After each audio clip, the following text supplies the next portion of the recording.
Hello and welcome to The Box Seat, the last episode before Christmas of 2020. So on behalf of myself and all of Perth Racing, it's a Merry Christmas to all of our Box Seat viewers, both in Australia and in Singapore.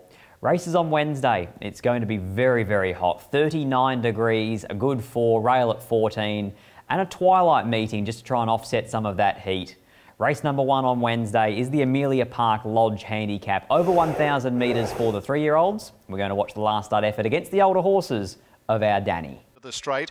Angelique's Fame has raced up to Bell of Liberty. Now Street Strawberry getting through between that pair, and out wider La Farola, and they were followed out wider on the track. Our Danny trying to pick up as Sweet Strawberry has gone through to hit the lead and come away from Angelique's Fame and La Farola, and Sweet Strawberry clear. Sweet Strawberry, La Farola quickly into second. Born to Try makes up good ground third. Our Danny ran 4th there. It was a good solid effort under Mitchell Pateman.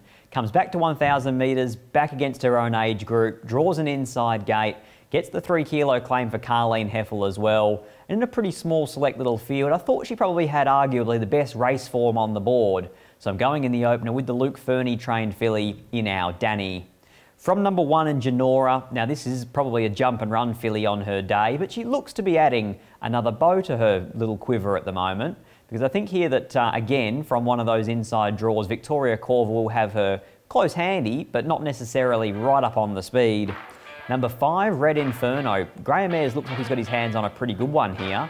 I really did like the one and only public appearance of this filly. Number 3, Next Best Choice Bid. Tipped into him first up. He was plunged in the marketplace, but he didn't fire a solitary shot. Hoping for improvement, but not quite sure where to place him. My numbers in the opener, 2, 1, 5 and 3. Race number 2 at Ascot is the Tab Touch Better Your Bet Maiden. And just like 7 days ago, we see an unorthodox debut here for Tambora. From Darren McAuliffe's yard, here's the trial. Improves sharply on the outside. Light Up the Moon comes deeper than Ocean Aura, trying to get a route between horses. Well into the straight now. Surging up on the outside, Tambora takes the front. Light Up the Moon tries to challenge. Battling away Accelerate, then Ocean Aura. Tambora's in front though from Light Up the Moon. Coming back, Accelerate. Tambora, Accelerate. Tambora just... Well, the one and only trial this campaign in December was a 1,450 metre trial. Beat the stablemate, Accelerate, who's a pretty handy little stayer, a gingerbread man gelding of Darren McAuliffe's as well. So beat the older stablemate that day. This is a very weak maiden. We saw one that was won by stablemate, Rebel Heart, last week when backed off the map, first up 1,500. A 3-year-old taking on the older horses. 7 days later, we see the exact same scenario here. Darren McAuliffe, Chris Parnham, a 3-year-old on debut at 1,500, taking on older opposition who have all, in fairness, had their chance. I think Tambora can be a little bit too good for them here, but no great push from me. Number 7, Tambora. Number 1, Shadow Shifter, just goes to show just how weak this maiden is. Mike Santich's horse has had 22 outings, but I think this is his best chance of breaking his maiden status. Really good effort last start against Class 1 opposition. Number 4, Angel Whisper, beaten out of sight of his last 3, but they've all been a lot stronger races than this. And number 3, Diffusion, another perennial maiden. Very thin race this, which is why I'm going with Tambora on top on debut. My numbers in race 2, 7, 1, 4 and 3. Race number 3 at Ascot is the Heineken 3 Handicap, a Class 1 at 1,800. We're going to watch the luckless last start performance of the filly Sunset Cruise. On the outside, Blazin' Kazar. Now Pike's going right back to the inside with Sentimental Queen.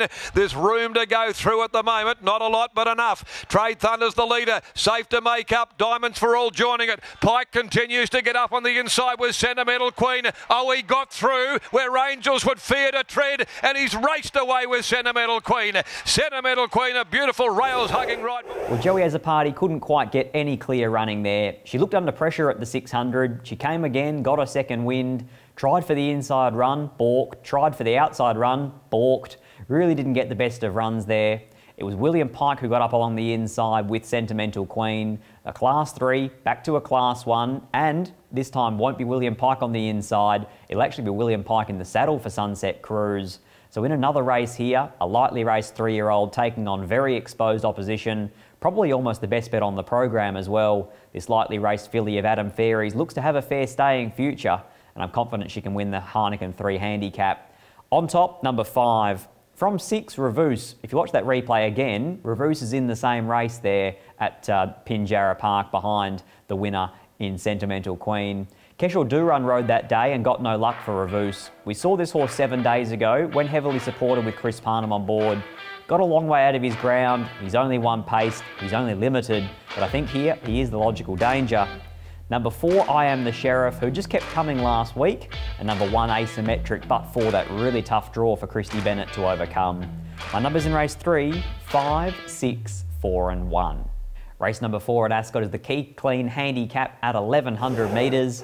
This was a good, strong, gritty win last start by the perennial maiden, Tavaric. At the head of the remainder, into the home straight though, Tavaric squared up for the judge, 250 to go and kicked as well. Led a length and a half on Heels of Plenty, who's knuckling to the task. Tavaric is the leader. Heels of Plenty is in pursuit. It's Tavaric, the rider, snuck a look over the right shoulder. Heels of Plenty is coming. Heels of Plenty diving at Tavaric. Sure. Well, Jade McNaught had to cross there from gate 11 with Tavaric. Sean O'Donnell on Wednesday is drawn gate 11 again. Will he put the foot down? Will he cross on Tavaric? I'm not sure. Looks to be a fair bit of speed drawn underneath. So I'm going to push Tavaric well down the order here, but it was a pretty strong win to watch in replay. It's a pretty nice little race this, but again, I'm siding with this 3-year-old formula against the older horses, and that's with number 7 here in Excerpt. Now this horse hasn't been seen for 6 weeks, on the fresh side, with Willie Pike going on and a soft gate. Has pretty strong 3-year-old maiden form lines, Class 1 form lines against the likes of All Day Session and Like a Jaguar. I think it's good enough to win here, and he should get the perfect run just in behind them, number 7. Number 8, Jaguar Grey, tipped into this horse a lot over the Belmont Park winter, and maybe raced a little bit below expectations. Finds a new home now with Corrine Maynard. I think this horse is capable of going through the grades. Number 4, Katona, coming back in grade, second up and up in trip. They're both positives here for Bobby Turrell.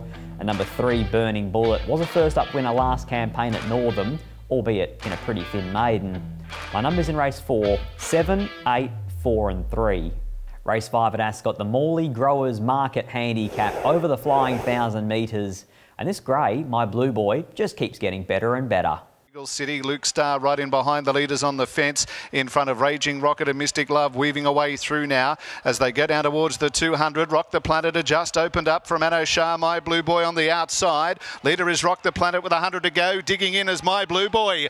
Is today the day for My Blue Boy at Bunbury? He's grabbed Rock the Planet and My Blue Boy 3/4 to Rock. Well, since Paul Roberts has changed things up, kept this grey My Blue Boy back to 1,000 metres, he's been a model of consistency. He's had 8 starts over 1,000 metres, 2 wins and another 4 minors, and his last 3 or 4 runs at 1,000 metres have been excellent. There was a day there where he got within a length of Levitate, who's a highly promising horse of Simon Miller's. So he's always shown ability, My Blue Boy. He enjoys getting these high-speed, high-pressure thousands. We can just sit comfortably in behind them. He doesn't have a great turn of foot, but he's got a pretty good little cruising speed. I think here, with the likes of Rock the Planet engaged, they're going to get along at a pretty good tempo. Throw in Nobel Time as well, throw in Highway Glory. They actually might turn this into a blistering 1,000-metre race. And so Chris Parnham and My Blue Boy should be tracking up in behind them. And I think he can take that Class 1 form up into a Class 3. My Blue Boy on top in race number 5. Tinto Bell was arguably the run of the race last start behind Like a Jaguar. You know what you're going to get with this mare though. She's going to be back last over the 1,000, so she will need some luck. Number 5, Nobelium, deep into the campaign, but probably gets under the guard here. Put in 1 bad performance in his last 6. Number 10, and that's Noble Time, resuming first up, no trial. Didn't come up at all when last in work, but the previous form was all good enough to win. My numbers in race number 5, 1, 4, 5 and 10. Race number 6 at Ascot's for the stayers, People Start Handicap, 2,200 metres. And isn't this mare in white hot form as she chases 4 wins on the trot? This is the last start win of Secret Pearl. Straight Secret Pearl lays the law down to Cable Guy and headed it off. Cornflowers behind those. Best Suspect next, followed by Big Caroline and Bella's Idol. Secret Pearl on the outside. Cable Guy getting his second win, trying to lift at the 100 mark. Secret Pearl's the leader. Best Suspect, Cornflower trying down the outside, but Secret Pearl comes away, makes it a winning hat-trick. Secret Pearl was 17 starts for 2 victories. Then we enter Jason Brown. Now 20 starts, 5 victories. The last 3 since JJ Brown has jumped aboard. She's been very, very good. She was given a 12 out of 10 at Bunbury on Melbourne Cup Day, scored by 5. Brought it to town, again, Jason Brown, awkward gate, gave her a 10 out of 10 that day. Probably being harsh, it might have been an 11. Last start, worked forward from a wide gate, dropping back to 1800 metres, which may well not have been that suitable for her at this stage of the campaign. Sat outside the lead, hit the front at the top of the corner, left a sitting duck, far too big and strong this mare. She's going to be hard to beat again here. It's another tough assignment for her. She's again going to be right in the mix. I am, however, going to go with the class dropper here, and that's Ukbar Ted from Colin Webster's yard. The blinkers go on, Lactar Rumley takes off 3, 66 plus and a high rating 66 plus, back into a midweek no metro win race. I think here Ukbar Ted is well placed and he's starting to prove himself a progressive stayer.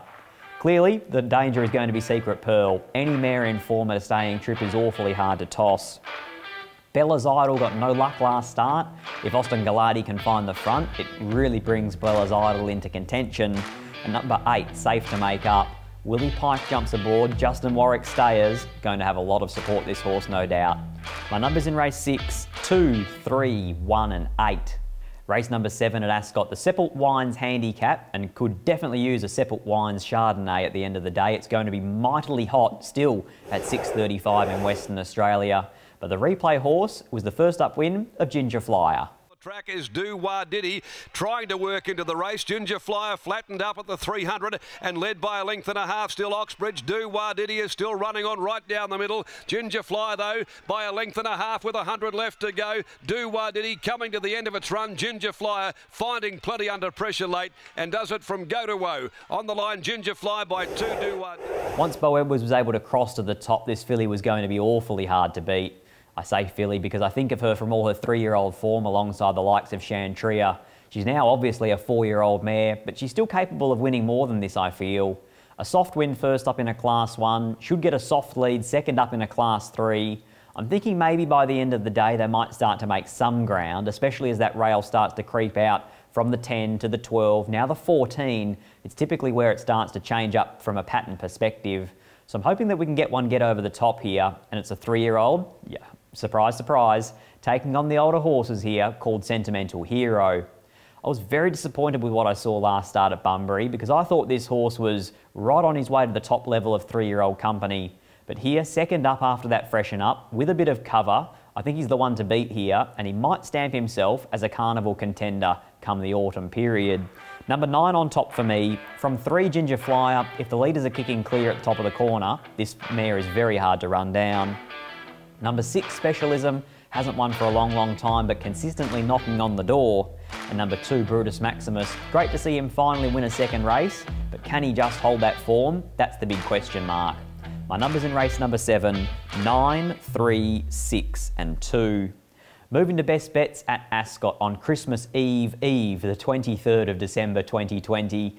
I'm going race 3, number 5, Sunset Cruise, race 7, number 9 in Sentimental Hero. It's a Willie Pike double for me. Hopefully you have a very Merry Christmas and we'll see you with the Boxing Day edition of The Box Seat very soon.